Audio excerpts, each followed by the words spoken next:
bari bakoze ikikuze guhambiriye yego sibyo ubiza uhabwa kuwambera kuwa kabiri kuwa gatatu umwaka ugashira udukazo ugashira atuye ahantu hatazahava atishaganya adahinduka kumurabona ko uwo muntu zose wakomeye tuzavamo none waciye migozi ko ibintu bishe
Abençoa.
kwihana umuntu akemera icyaha banamaze kumenya ukuri ko ni umunyabyaha abavuga ikindi kugutuma nagikorera aho bidakwiye menya ukuri ko nayoje wa mwana we mbabaye.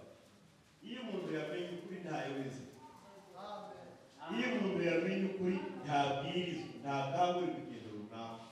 Niyo mpamvu Yesu yavuze gusinga igitabo agasiga ibitabo agaragara kuko umugaragu ntagaragara gahunda y'undi bamubwira mu gitondo ngo tujye kuvoma ntazi igikurikiraho jya kwahira ubwatsi jya kumesa nta gahunda imbata irara. Ibitekerezo by'imbata bikorwa n'ibya shebuja, ariko Yesu yaravuze gusinga ibita imbata kuko muri inshuti nenze kuja data ndabibaha. Niyo mpamvu Pawulo yavuze ngo twebwe dusigaye dufite gutekereza kwa Kristo tukavuga mu bitekerezo bya Kristo bikaba muri twe, araba ngo dukorana nayo ntabwo dukoresha turi abakozi turakora. Bwana asifiwe. Haleluya. Ntabwo bari muri Kristo Yesu data twazakira.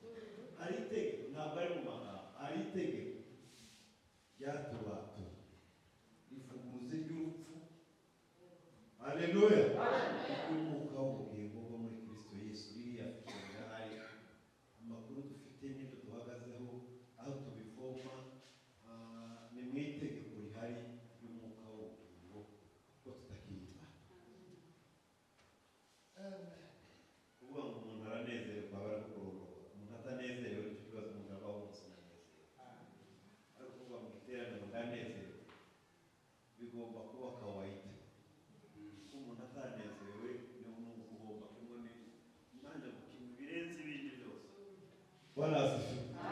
Guhombera hanze abantu bazakugira inama ariko umuntu yahombeye mu nzu y'Imana kandi bahubukiye iza bigora kumenya icyatumye ihomba kandi abantu bose bungutse. Reka dusome icyane tugera ku cyumunsi w'imwe byakozwe no mu gice cya 10 numvise ijambo rishe umurongo wa 34. Petero aterura amagambo ati ni ukuri menye yuko Imana itarobanura ku butoni, ahubwo mu mahanga yose uyubaha agakora ibyo gukiranuka iramwemera. Ni abanyibwite bagarukiye n'ubu batatugerwa no tugaruka. Petero aterura amagambo ati ni ukuri menye yuko Imana itarobanura ku butoni, ahubwo mu mahanga yose uyubaha agakora ibyo gukiranuka iramwemera. Ejo narabivuze ngo iri jambo ariko igiterane kirambuye iminsi myinshi kirimo twemwe zisobekeranije z'inyabutatu: kubaha Imana, gukora ibyo gukiranuka no kwemerwa n'Imana. Birahamiranyije. Bisigaye bigora kuvuga ubutumwa kandi ntabwo byigeze byoroha kuko byaratunaniye, ariyo nshingano twahawe. Bwana asifiwe. Tuzi ko twaje gutanga byenda n'ibikomera hatuzwa abantu nka babiri bakizwa mvuga ni abatura bakakira Yesu nk'umwami n'umukiza, ariko benshi bari mu iteraniro ni itegeko twagize dukora inshingano igice, ariko tukibwirizwa ukuri turakuzi no kudukangura ngo dukanguke dusubire mu murimo. Bwana asifiwe.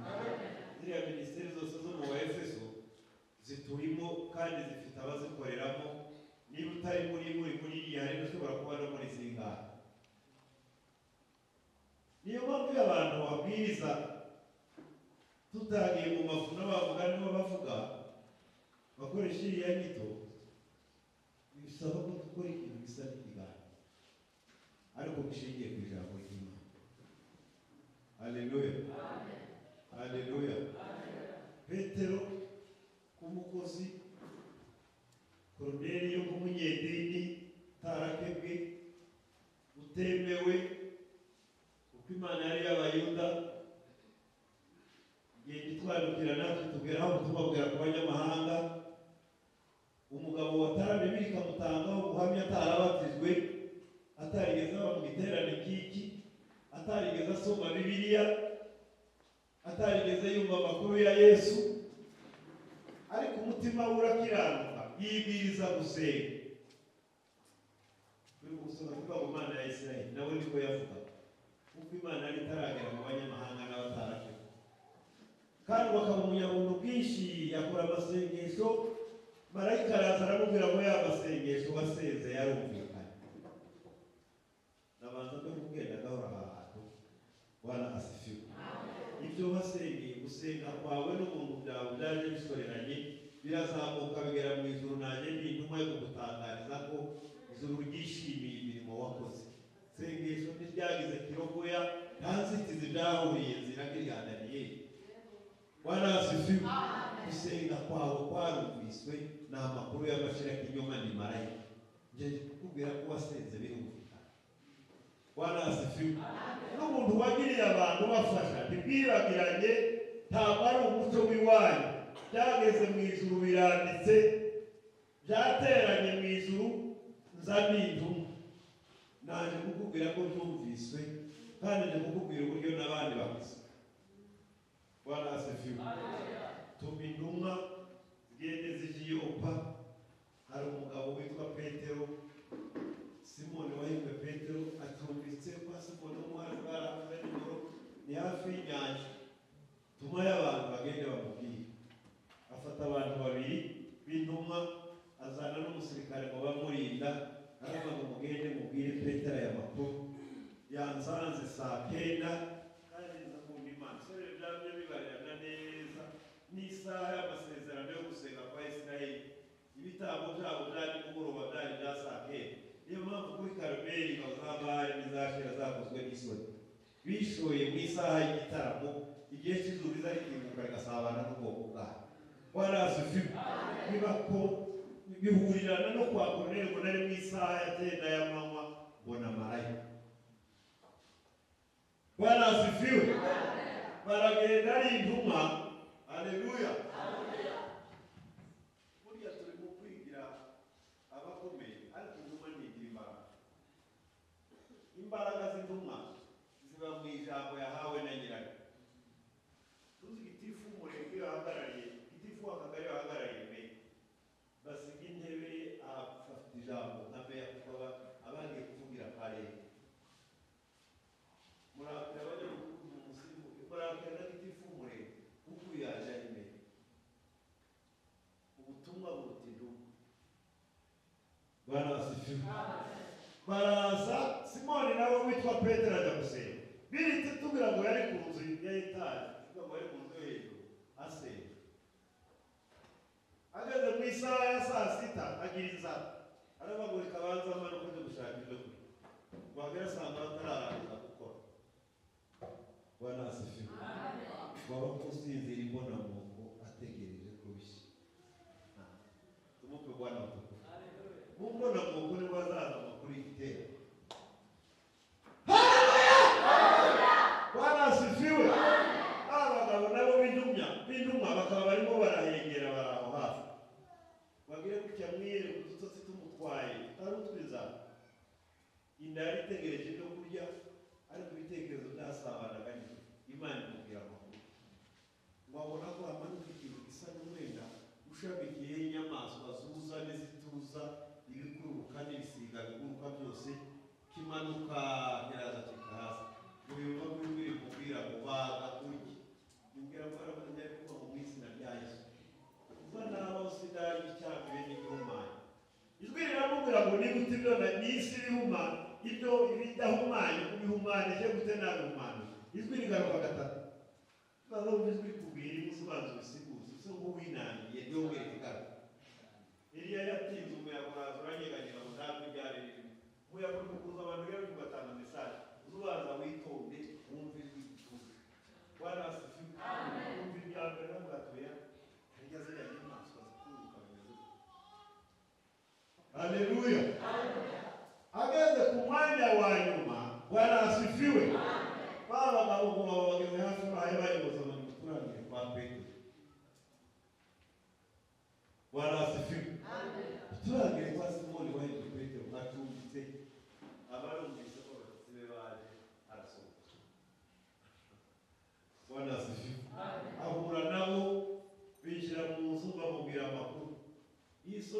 isavuga ngo sinigeze raporo yazatanga kuri bene wabo bamuhamagaye no kwisobanura impamvu yabanye n'abanyamahanga yarababwiye ngo sinigeze nzuya uzasome neza ubutumwa bwarangiye muri raporo bamubwiye mesaje by'ikoinsida na biriya umunyamahanga utarake n'umunyendumwa abihuza na biriya Imana yamuhambira amahoro cyane yayerekwa ndagiye ajyana n'abandi batandatu bakuyeho yari delegasiyo y'abantu kera uzasome neza Bwana asifiwe ngo bahagere basanga Koruneliyo ari mu nzu n'abantu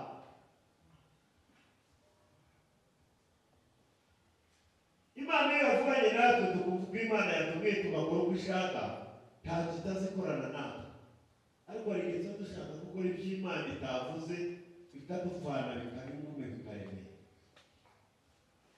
Simoni yari kumubwira ati njyewe nari mwiri kandi mwiri kumbaza nabuze ibingibi yaravuze ati wantumye intumwa nabonye abagabo banjye bwiraga amakuru wantumye Koruneliyo yatangira amateka aratangira uko yasezeye biri umunsi wa kane saa kenda yezu ubundi marayika yaraje isoni barahise Bwana asifiwe abwira amakuru arabura mutume ngayakora sinaribuze ahubwo wewe mbwiraga wagize neza waje wavugane w'abayuda batekeza aho umwana ari wantumye uvuze amakuru tubwira naya ahita atangitangazo wavugana n'umugeza yerega mu mahanga yose Imana ntizirobanura kutu mu mahanga yose yubahaga kuri no gukiranuka iramwemera marayika avuganye n'uyu mugabo utarake bwo munyamahanga rwindi uzwi ijuru riramutabara tuzanura na marayika twiyije tumaze igihe twasirinde bavuze ubutumwa twitanze uyu mugabo gusanguza igitaramo atarigeze abatizwa bari bataranabimenya neza kuko batakigira ibitekerezo menye neza ni itangazo Bwana asifiwe menye neza yuko Imana itazirobanura kutundi ntizinena ntizisuzugura ntizigize uwo yigizayo ntizigukoresha ishinge mu muryango ukomokamo kuremereye cyangwa ucishije bugufi uyemera agakora ibyo gukiranuka imwemera bene aka kagerizurwa kohereza marayika Bwana asifiwe wamara aterura amagambo nawe avuga uko byagenze aramubwira n'abamubwira amakuru uko yasenze n'uko yashoje n'uko yaje n'uko yabonye kiriya kintu n'uko intumwa zaje none reka kubwira amakuru Bwana asifiwe baraza gusesengura ijambo ubona agomba gufunga Bwana asifiwe haleluya Bwana asifiwe arababwira ngo aya makuru yari yaravuzwe kera mwebwe iki gitaramo no kubihura n'umwuka no kuvugana na marayika byari gishize kuri mwe kuko ntiyarinda abanyamahanga byari byacu by'abayuda hari umwana wagiraga neza wuzuye imbabazi ijuru ryamusutseho umwuka wera agenda agirira abantu neza n'abo satani yatwaje igitugu atitaye ku byaha n'uburemere bw'amafuti bwo gutandukana n'abantu ijuru rigenda ritabara uwo mugabo ariko nyuma baza kumwitura kumugirira nabi baramumamba bamuhoye izo mbaraga ariko Imana yaramuzuye kuko bitashobotse kumfura umukomeza yitabura ya myambaro yo ayisiga mu mva aragaragara baratubwira y'amadare Bwana asifiwe bakaba bari baratawagise barebagwe ko twiranye barasubiye mu mirimo iwabo n'abanyeri ya Yerusalemu ntibari wabize umutima utaratekereza ngo ibyo ni byo Imana ibikewe kubaha Imana nukumvira Imana tukirengagiza yandi majwi yose tukirengagiza ibiduca intege zose kandi twarangiza tukabanza tukagira ibyo gusiga kuko Imana iduha ibintu nuko hari ibyo tubanza gutakaza Aburahamu yahagurukanye nawe ahaguruka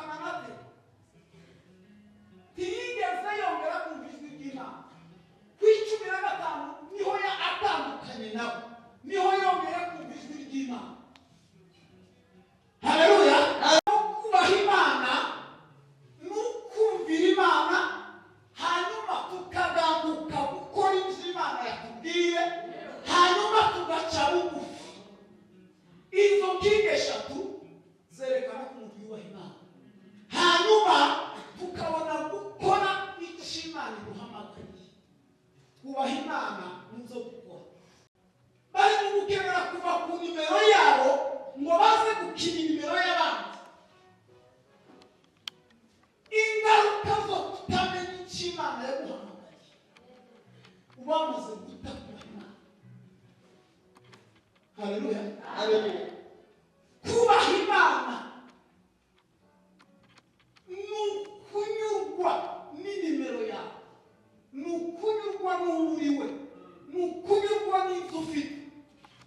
Muzi amakuru y'umugabo bita usomye mu gitabo cy'abami ba mbere ibice 21 umurongo wa mbere kugeza kuri 29, amakuru ya Naboti n'umwami Yahabu.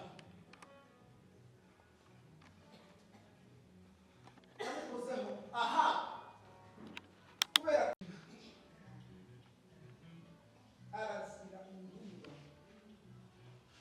yajya mu bisanzwe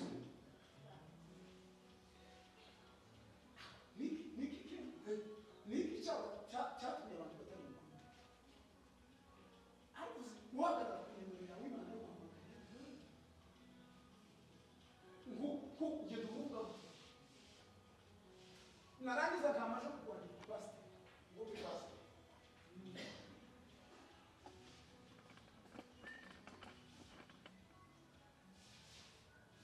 kuva 2015 banyingingiye pastor daranyinginga ndababwira ngo bademikete kumenya nimero yawe.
Amen.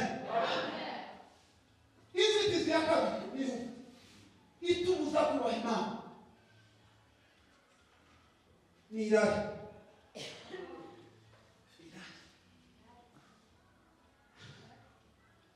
Itangiriro ibice 19 umurongo wa 26 Mukaroti bari muri Sodoma, marayika baraza bavugana amakuru ngo agiye kwimura. Loti aramubwira usanzemo 50 bagiye impaka, usanzemo 20 ayo makuru murayazi. Igihe ngo kiragera ngo abona zariniye umudugudu ugiye kwimura, ngo aramufata aramusohora aramubwira ngo ugende ngo turangize iki kibaya, tuhindukiye utararangiza ikibaya. Mwumve igitangaza, gusohoka muri Babuloni, ariko Babuloni itaragusohotse.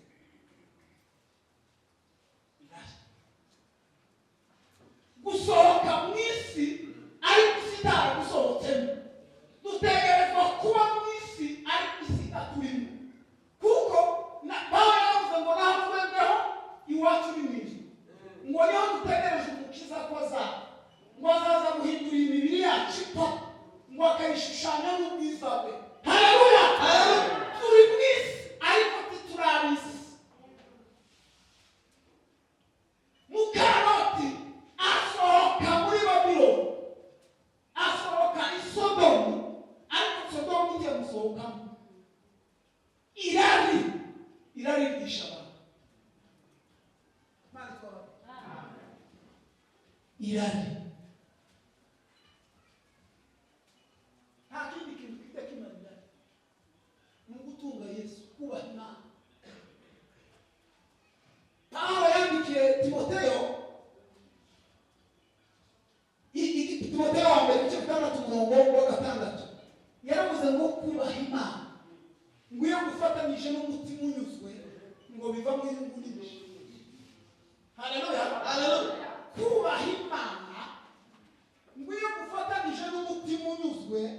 ngo bivamo inyungu nyinshi kubera irari abantu bafite, kubera irari riri mu bantu, kubera kutanyurwa n'ibyo bafite, abantu bakararikira ibindi bigatuma bakora ibitagomba gukorwa kugira ngo babashe guhaza kamere y'irari ryabo.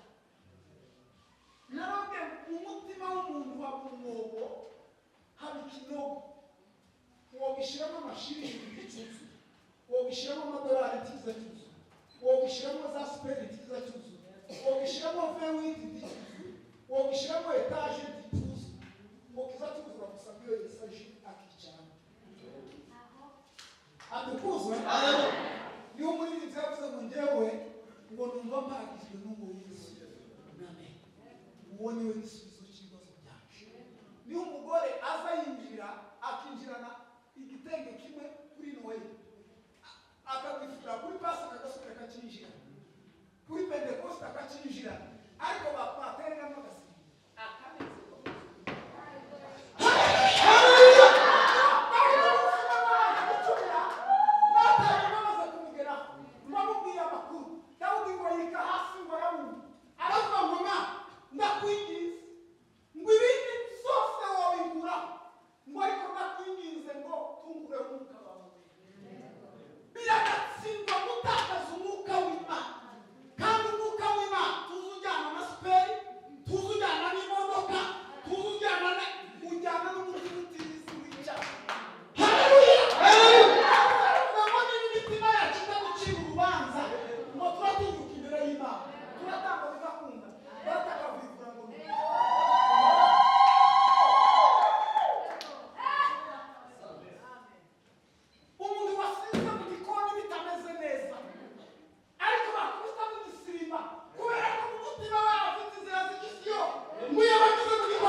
Ya gatatu bitubuza kubaha Imana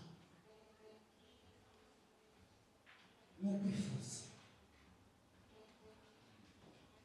Abami ba kabiri ibice bitangwa mu 25 makuru ya Gehazi.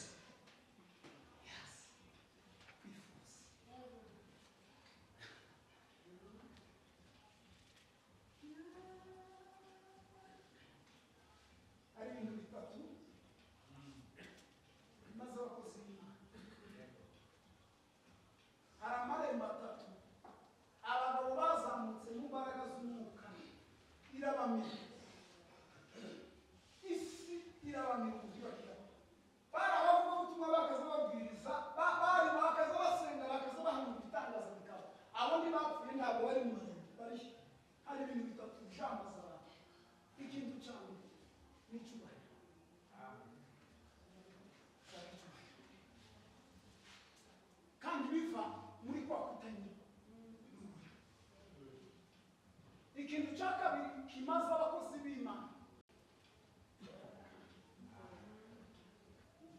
ifaranga za leta ububi ngiyatereka, ifaranga za leta ububi zatuma imitima igereka.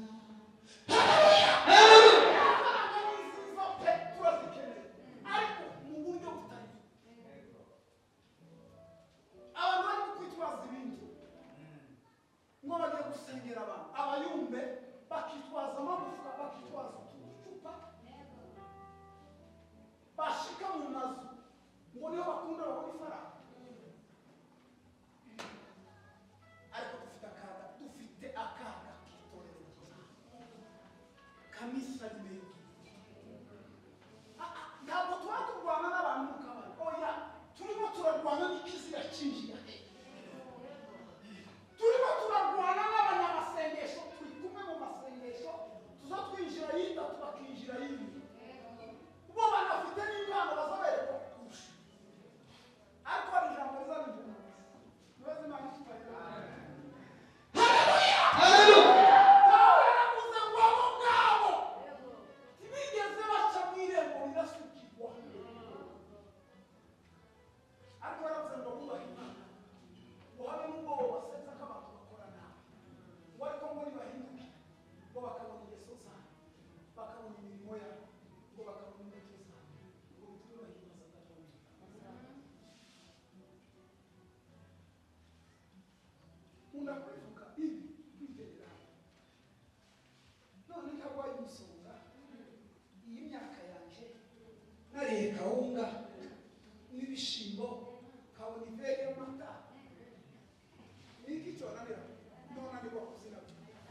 Hallelujah.